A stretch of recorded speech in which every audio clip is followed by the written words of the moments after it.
Perkenalkan, nama aku Rindia Yumna Alimi, nomor absen 27. Jadi, dakwah Rasulullah itu ada 2 tahap, dan yang akan kita bahas adalah tahap pertama, yaitu dakwah secara sembunyi-sembunyi. Dakwah Islam dimulai di Mekah dengan cara sembunyi-sembunyi selama 3-4 tahun, menurut Ibnu Ishaq dan Abu Naim. Kenapa harus berdakwah secara sembunyi-sembunyi? Karena seandainya Rasul mengajak kaum Quraisy untuk masuk Islam, pada saat itu juga pasti banyak pertentangan. Jadi, untuk mengutamakan keamanan dan menghindari pertentangan keras dari kaum Quraisy, Rasulullah mulai dakwah secara sembunyi-sembunyi. Dalil yang menunjukkan perintah Allah kepada Rasulullah untuk melakukan dakwah secara sembunyi-sembunyi adalah Al-Quran surat Asy-Syu'ara ayat 214 yang berbunyi A'udzubillahi minasyaitonirrajim wa anzir ashiratakal aqrabin, yang artinya berilah peringatan kepada keluargamu yang terdekat. Rasul menyampaikan Islam kepada orang-orang terdekat yang mengenal kejujuran dan kebaikan beliau, seperti Khadijah, Abu Bakar, Ali bin Abi Thalib, Zaid bin Harisah, dan yang lainnya. Orang yang pertama masuk Islam, as-sabiqunal awwalun, ada 4, yaitu yang pertama ada Khadijah binti Khuwailid, istri Nabi.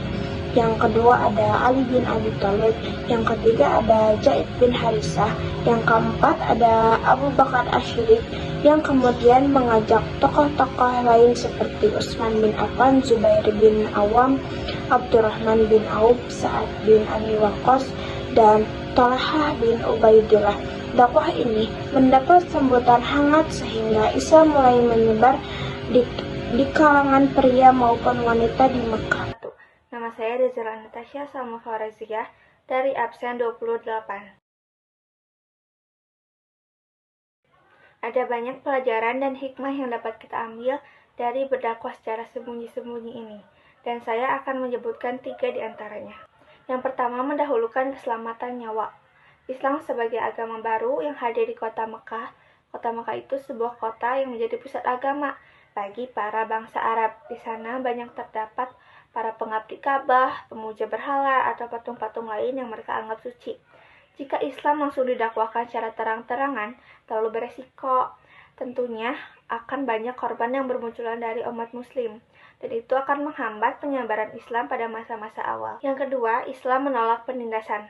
Orang-orang yang masuk Islam pada masa-masa pertama, banyak dari mereka yang berasal dari kalangan lemah, seperti fakir miskin ataupun hamba sahaya.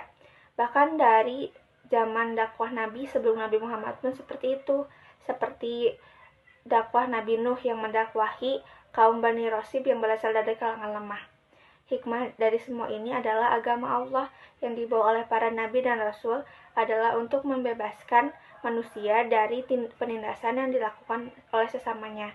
Selain itu, untuk mengalihkan mereka terhadap tunduk kepada kekuasaan manusia menjadi tunduk terhadap kekuasaan Allah. Namun, bukan berarti masuk Islamnya orang-orang lemah bukan karena mereka beriman, melainkan hanya untuk mendapat kebebasan semata. Tidak, mereka tetap masuk Islam atas dasar keimanan yang ada pada diri mereka dan hati mereka. Yang ketiga, metode baku dalam berdakwah.